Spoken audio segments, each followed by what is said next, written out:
والسلام کی مناسبت سے ہے، اور اس ہستی پر گفتگو اور اس ہستی کی ذات کے بارے میں، اس ہستی کی صفات کے بارے میں گفتگو ہمیں ان جگہوں سے ملتی ہے اور اس کا مواد اور اس کی بنیاد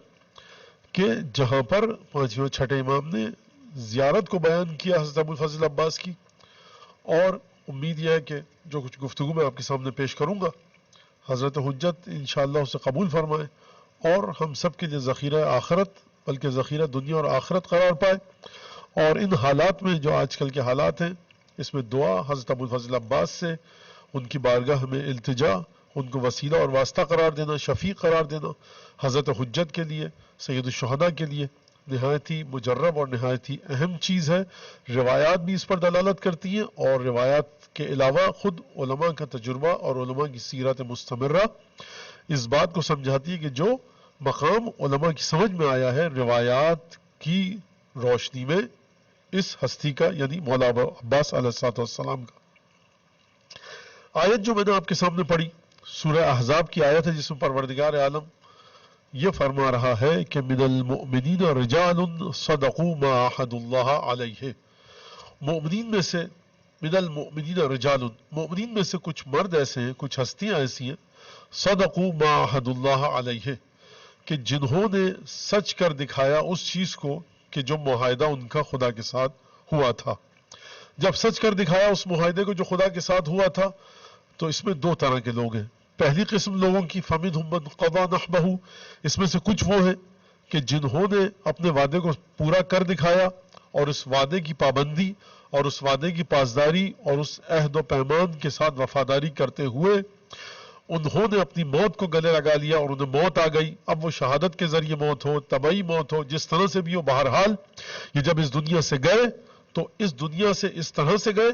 کہ یہ لوگ، انہوں نے اپنی وعدے کی پاسداری میں رتی برابر بھی کوئی فرق نہ آنے دیا۔ مر گئے، دنیا سے چلے گئے، شہادت کے ذریعے، طبعی موت کے ذریعے، قضا نحبہ، یہ اپنا خون دے کر، اپنی جان دے کر پروردگار عالم کے پاس پہنچے وعدے کی پاسداری کرتے ہوئے۔ وَمِنْهُمْ مَن يَنْتَظِرُ، لوگوں کی دوسری قسم وہ ہے کہ جو ابھی انتظار کر رہے ہیں، وَمَا بَدَّلُوا تَبْدِيلًا، اور یہ جو لوگ انتظار کر رہے ہیں اپنی موت کا، اور کہ اس طرح سے ان کو موت آئے کہ یہ اپنے وعدے کی پاسداری کرتے ہوئے، وفاداری کرتے ہوئے، عہد و پیمان کو بچاتے ہوئے، عہد و پیمان، ایگریمنٹ، پیکٹ، معاہدہ جو پروردگار سے ہوا تھا اس کی حفاظت کرتے ہوئے دنیا سے چلے جائیں، یا یہ لوگ کہ جو اس وقت منتظر ہیں کہ کب ان کو موت آئے اور کب یہ دنیا سے چلے جائیں، وعدے کی حفاظت کرتے ہوئے، ان دونوں گروہ میں سے کسی نے بھی وما بدلو تبدیلا، یہ اپنے وعدے کی وفاداری اور پاسداری میں رتی برابر، ذرہ برابر بھی انہوں نے کوئی تبدیلی نہیں آنے دی۔ یہ آیت،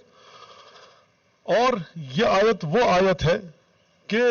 جس کو حضرت امام ہادی علی النقی علیہ السلام نے زیارت غدیر میں جو مولا علی علیہ السلام کی زیارت پڑھی ہے۔ یہ بھی بڑی عجیب بات ہے کہ جب متوکل نے سامرہ بلایا 10ویں امام کو، امام علی نقی علیہ السلام کو، تو مولا لگتا یہ ہے کہ ظاہری لحاظ سے نجف سے گزرے تھے، اور نجف سے گزرتے ہوئے مولا امام ہادی علیہ السلام نے ایک زیارت پڑھی ہے مولا علی علیہ السلام کے حرم میں۔ کب حرم میں پڑھی ہے؟ حرم اس وقت کیا تھا؟ بہرحال ایک گنبد ہوگا یا قبر ہوگی، کیا حالت تھی زیادہ ہمیں علم نہیں ہے اس تاریخ کا، لیکن بہرحال امام علی نقی علیہ السلام نے اس زیارت کو وہاں پر تلاوت فرمایا ہے، جناب امیر کی زیارت۔ زیارت غدیر کے دن کی ہے، بڑی طویل زیارت ہے، بے انتہا طویل زیارت ہے، عام زیارتوں سے ہٹ کر ہے، اور مجھے نہیں لگتا کہ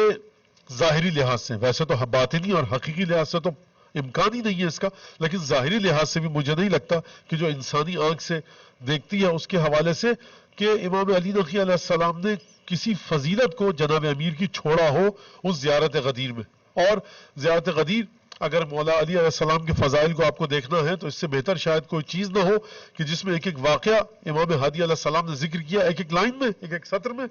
اور زیارت پڑھتے ہوئے آگے بڑھیں اپنے جد کی۔ زیارت غدیر کے عنوان سے شیخ عباس قمی اس کو مفاتیح میں انہوں نے ذکر کیا ہے۔ تو یہاں پر مولا امام ہادی علیہ السلام جب اس جملے پر پہنچتے ہیں، تقریباً زیارت کے درمیان کا جملہ ہے، وَفِي مَدْحِ اللَّهِ لَكَ غِنًا عَنْ مَدْحِ الْمَادِحِينَ، اے مولا کائنات، امام ہادی کے جملے اس زیارت کے مطابق شیخ عباس قمی نے نقل کیا۔ کیا فرما رہے ہیں امام ہادی علیہ السلام؟ عجیب جملہ ہے، عجیب جملہ ہے، واقعی بڑا عجیب جملہ ہے کہ فرماتے ہیں اے میرے جد، اے دادا جان، اے پدر گرامی، اے علی بن ابی طالب، تمام فضیلتوں کو گنوانے کے بعد فرما رہے ہیں کہ وفی مدح اللہ لکا غنن، اے مولا علی، اللہ نے جب آپ کی مدح کر دی، اللہ نے جب آپ کی تعریف کر دی، تو اب آپ کو کوئی ضرورت نہیں کہ مدح مادحین یعنی تعریف کرنے والے، مدح کرنے والے، مدحت کرنے والے آپ کی تعریف کریں، اور جو تقریض کرتے ہیں، تقریض یعنی تمام کے تمام فضائل کو اکٹھا کرنا، اس کے بعد آپ کو ضرورت نہیں کہ پروردگار کے بعد کوئی آپ کی تعریف کرے، کوئی آپ کی مدح کرے۔ خوب یہ بات واضح، ہم سب کہتے ہیں یہ اتباع کرتے ہوئے اپنے امام کا، کہ جب پروردگار عالم نے تعریف کر دی، جب رسول خدا نے تعریف کر دی، تو اب کسی مدحت کرنے والے کی تعریف کسی جگہ پر ٹک نہیں سکتی، مولا کائنات کے لائق قرار نہیں پا سکتی۔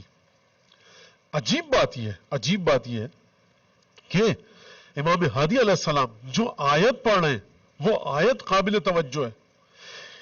اس آیت میں ایک صرف فضیلت کا بیان ہے، اس کے علاوہ کسی فضیلت کا بیان نہیں ہے، اور وہی آیت امام ہادی علیہ السلام اس زیارت مبارکہ، زیارت شریفہ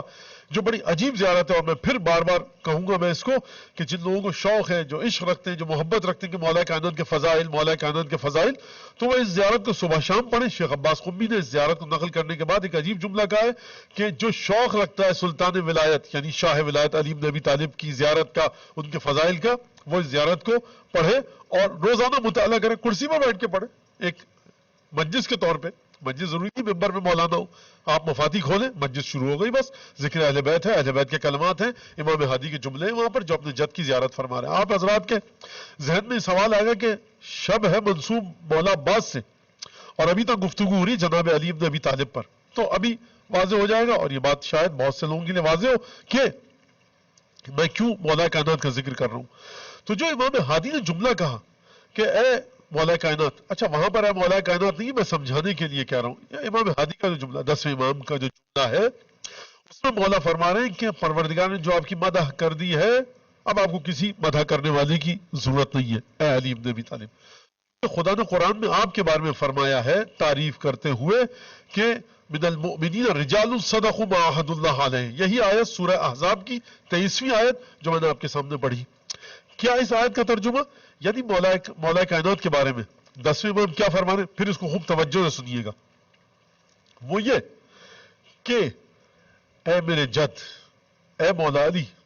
خدا نے آپ کی تعریف کر دی، اب آپ کو کسی کی تعریف کی ضرورت نہیں ہے۔ کیا تعریف کی؟ اس آیت کا ذکر کیا۔ کیا آیت ہے؟ من المؤمنین رجال،